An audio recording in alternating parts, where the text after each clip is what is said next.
السلام عليكم ورحمة الله وبركاته. نتمنى المشاهدين الكرام نتمنى منكم فضلا ليس أمرا باش تلايكيو لينا الفيديو وتشاركوا في القناة وتمدونا بملاحظات ديالكم باش نطوروا من المردودية ديال القناة. Alors on continue maintenant les structures toujours, la deuxième partie des structures, à savoir les exemples usuels. Donc nous avons défini déjà ce qu'on appelle une opération interne ou bien une loi de composition interne. C'est défini, c'est tout simplement un composé, c'est une application de l'ensemble E, croix E, dans E. Une opération interne, c'est tout simplement une loi de composition interne. Maintenant, les exemples, on a des centaines et des centaines d'exemples. Alors, l'addition est une loi de composition interne dans N, dans Z, dans Q, dans R. La même chose, la multiplication. La multiplication est une loi de composition interne dans N, dans Z, dans Q, dans R. Si je considère la multiplication de deux nombres rationnels, eh bien, on ne sortira pas de Q. Le produit du nombre rationnel, c'est encore un nombre rationnel. Donc, Z plus, c'est un groupe commutatif.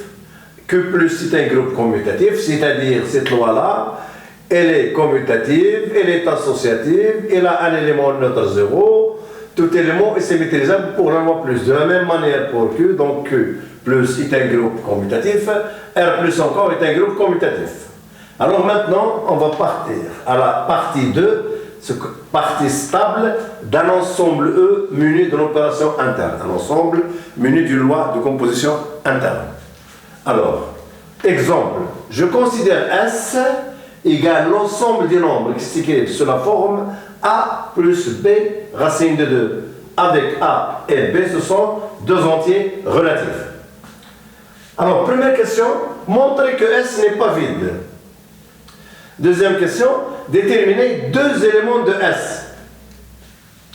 Troisièmement, vérifier que S est une partie de R.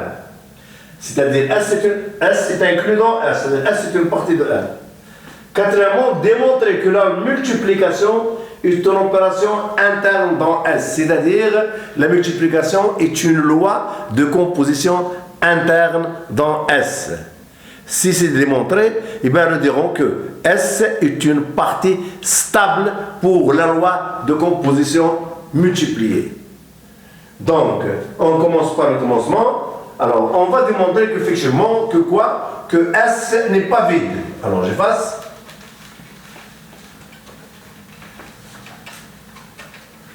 Alors, pour démontrer que S n'est pas vide, il suffit de trouver un élément de S. Et bien, A, il parcourt l'ensemble Z, B parcourt l'ensemble Z. Donc, j'ai le droit, par exemple, de prendre A égale B égale 0. Et bien, tout simplement, 0 plus 0 racine de 2, elle est égale à quoi? Elle est égale à 0.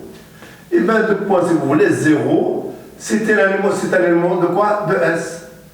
Et de ce fait, je viens de trouver, d'exhiber un élément de S. Donc, S n'est pas égal à l'ensemble vide. S est différent de l'ensemble vide. Il suffit d'en exhiber un élément. En voilà un. Donc, la première question est faite. Déterminer deux éléments de S. Alors, de la même manière, si vous voulez, si je donne à A égale 1 et B égale moins 3, mon nombre sera quoi? Sera 1 moins 3 racine de 2. Et bien cet élément-là, c'est un élément de S. En voilà un élément de S. Je donnerai par exemple A 0, A égale 0, B égale quoi? Alors, A et B appartiennent à Z. A égale moins 12. Et bien, j'aurai quoi? 0 moins 12 racine de 2 égale quoi? Égale moins 12 racine de 2, et bien, moins 12 racine de 2, moins 12 racine de 2 appartient à S. Donc voilà deux éléments de S. 1 moins 3 racine de 2 et puis moins 12 racine de 2. Donc la deuxième question elle est faite. Maintenant, vérifie que S est inclus dans R. Alors j'efface. Voilà. Alors montrons que, si vous voulez, montrons que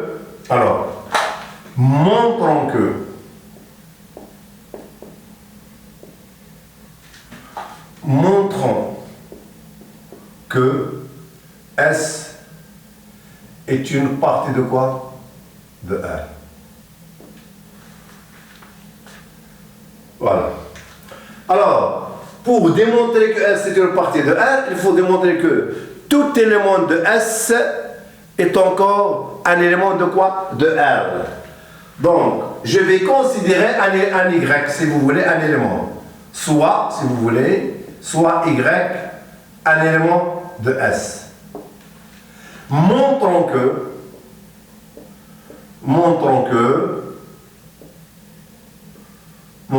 quoi? Que Y appartient à R.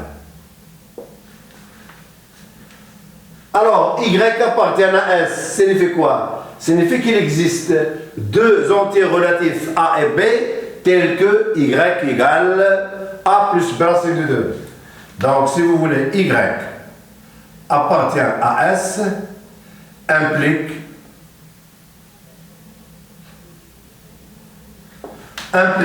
l'existence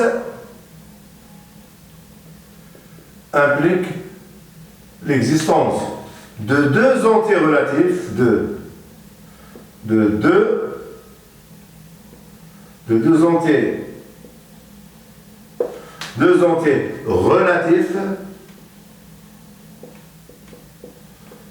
entiers relatifs alpha et bêta tels que ce nombre Y s'écrit alpha plus quoi? Plus bêta racine de 2. Alors, alpha appartient à Z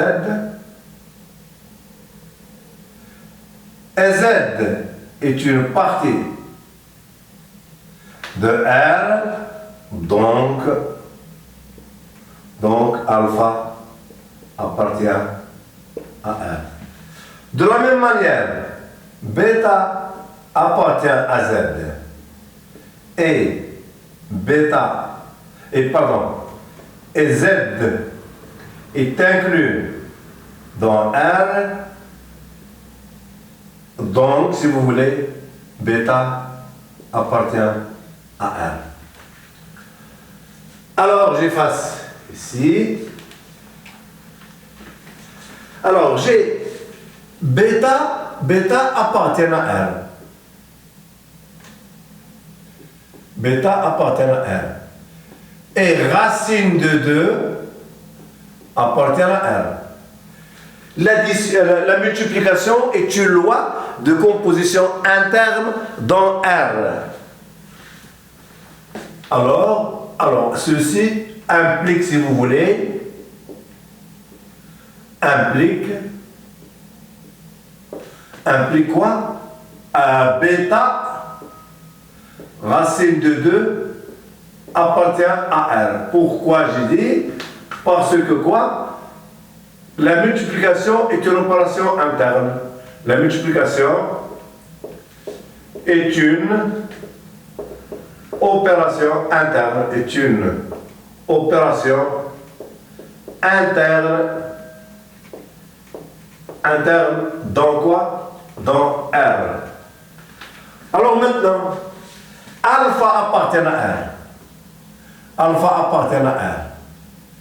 Et bêta racine de 2 appartient à R. Alors, ceci implique quoi? Implique alpha plus bêta racine de 2, c'est un nombre réel. Pourquoi? Parce que plus l'addition est une opération interne dans R.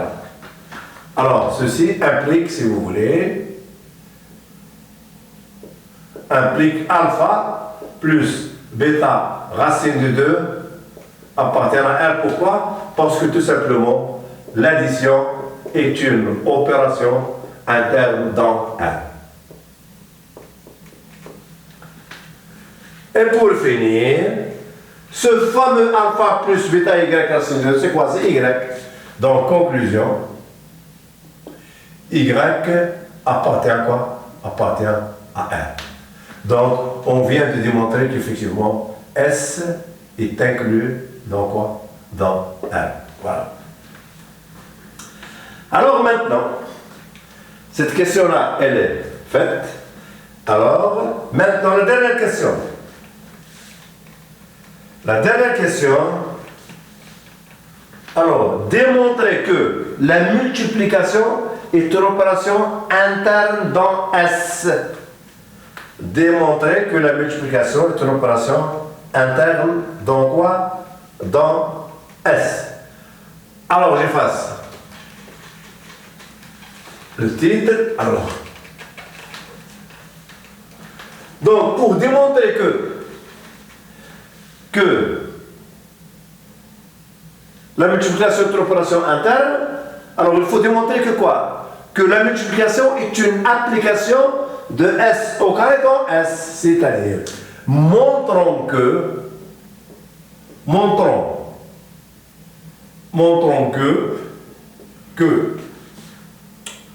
la loi multipliée est une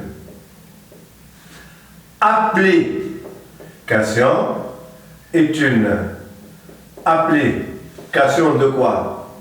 De S croix S dans S. Voilà.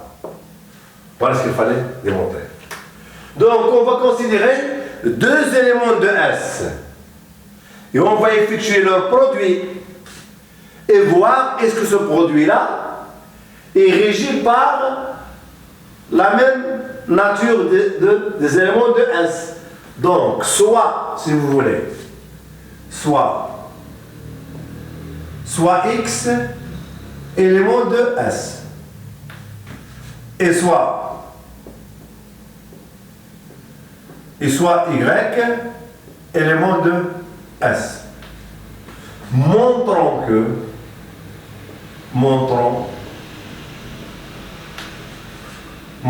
que X multiplié par Y appartient à S.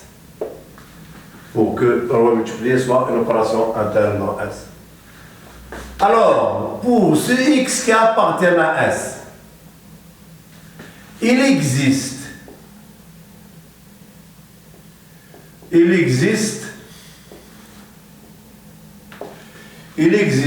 A et B dans Z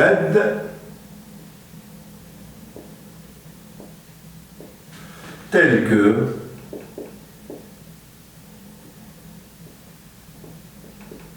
X égale quoi?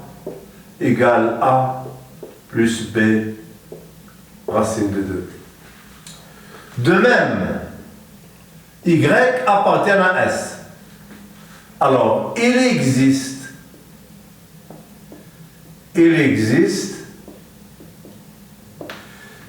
si vous voulez, A' ou bien alpha. Il existe alpha et bêta. Il existe alpha et bêta dans Z, tel que quoi? Tel que Y égale quoi? Égale alpha plus bêta racine de 2.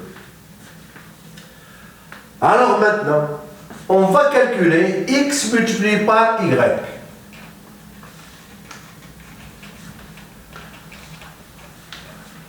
On on va calculer x multiplié par y. Alors x multiplié par y égale a plus b racine de 2 multiplié par alpha plus bêta racine de 2 égale. Alors je développe pour produire de somme.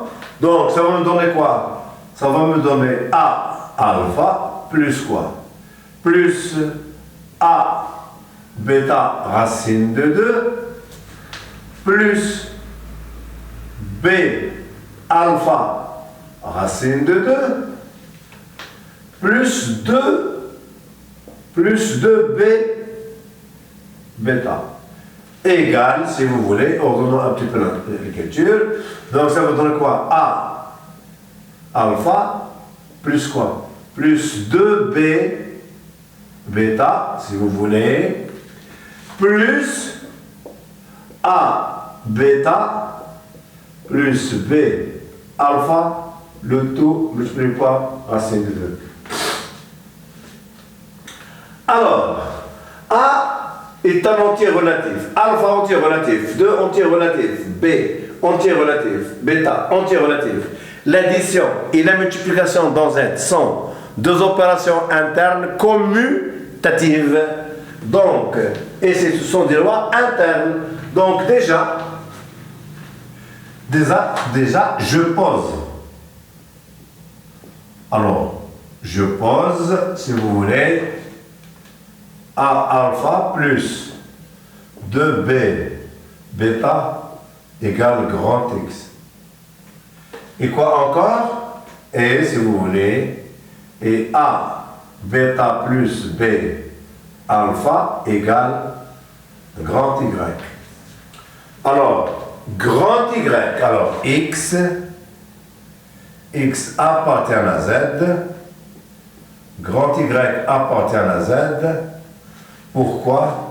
Car plus et multiplié sont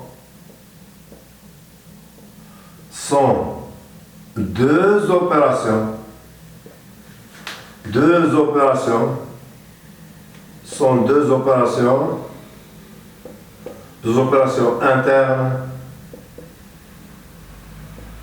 internes dans Z.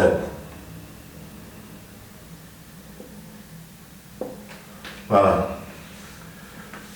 Donc, si vous voulez, x multiplié par y, petit x multiplié par y égale quoi? Égale le grand X plus quoi? Plus grand Y racine de 2, virgule, le grand X appartient à Z, grand Y appartient à Z. Donc, si vous voulez, en conclusion, si vous voulez, petit x multiplié par petit y appartient à quoi? Il appartient à S. Donc, si vous voulez, S est une, démontrer que la loi est une opération interne. S, dans S, la multiplication est une loi de composition interne dans S. Donc ici, la loi multipliée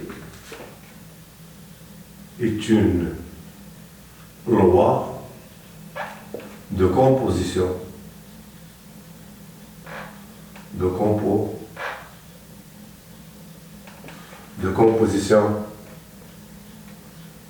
interne ou de composition interne dans S.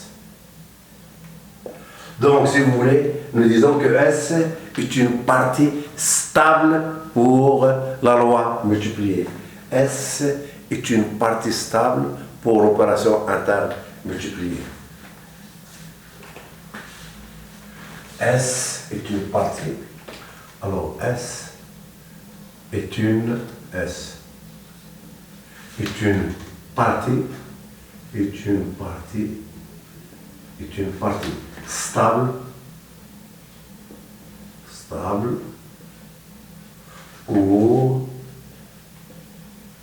pour